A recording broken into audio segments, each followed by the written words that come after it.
Welcome to the very first episode of Matt and Todd Go to the Movies. Your only place to find an instant review of a movie from the parking lot right after two people saw the movie. I am Todd Domer, and with me is... I'm Matt Malloy. Yes, you are. We, for our first episode, just saw the controversial Joker movie filled with controversy. People are loving it. People are hating it. Society's loving it. Society's hating it. People are condemning it. People are praising it. Matt, how did you feel? Well, I'd say my overriding feeling the entire time was uncomfortable. I really felt like, okay, this is me watching a mentally ill person for entertainment purposes. And that carried on basically throughout the entire movie.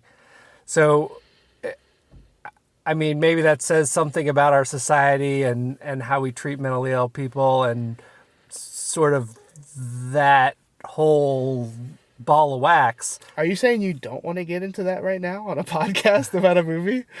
That's going to be 5 minutes or less? Yeah, probably not.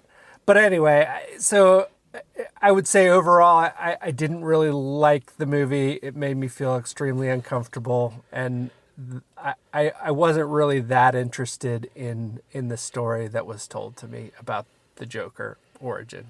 So, what did you think?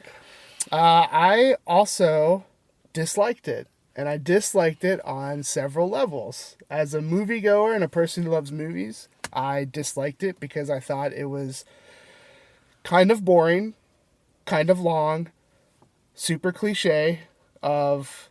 You could have a checklist of every cliche thing that you wanted to check off about a mentally ill person and almost a descent into madness and just check them off, and that's the movie. As a comic book fan, I really disliked it because it makes no sense towards comics at all.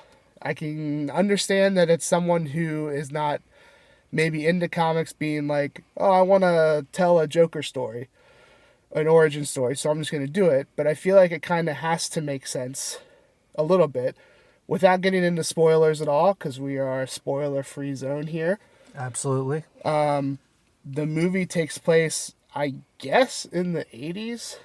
80s, 70s, that's the vibe I got. Yeah. So, like, basically it takes place when the Arthur Fleck, who plays, quote-unquote, the Joker, is like 35, 36, 37, somewhere in that range. And then Bruce Wayne is like 8. And so then you're telling me that when Bruce finally becomes Batman and they're supposed to start tangling, a 20-something-year-old Batman is fighting a 50-something-year-old Joker. Geriatric Joker. Double J. And I just am confused by that. So, as a comic book fan, I really didn't like it. As a moviegoer, I didn't like it, but I'm not as strongly against it as I am from my comic book side of things. So overall, I would give this movie... How many sad clown faces would you give this movie? Out of 5.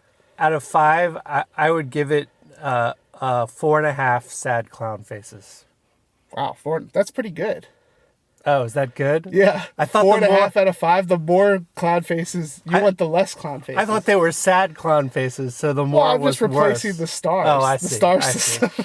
Well, sorry, I had it backwards then. I would give it half a okay. sad clown face. Yeah, I think I would give it 1 sad clown face, and I think it earns that sound clown face just because Joaquin Phoenix was pretty good in it, but... Fair point. I think people are going to, like, that's going to be their main argument for the movie and be like, oh, Joaquin Phoenix is so, like, cool and so good in it. But to counter that, from all things that I've ever read, Joaquin Phoenix is a weird guy anyway. So a weird guy does well playing a weird guy. I don't know. So you give him less credit. A little less he's already credit. weird. Yeah, he's I already see. weird. Okay. So, all right. So that wraps up our review of Joker, and join us again next time for Matt and Todd Go to the Movies. Da-da-ba-ba-ba.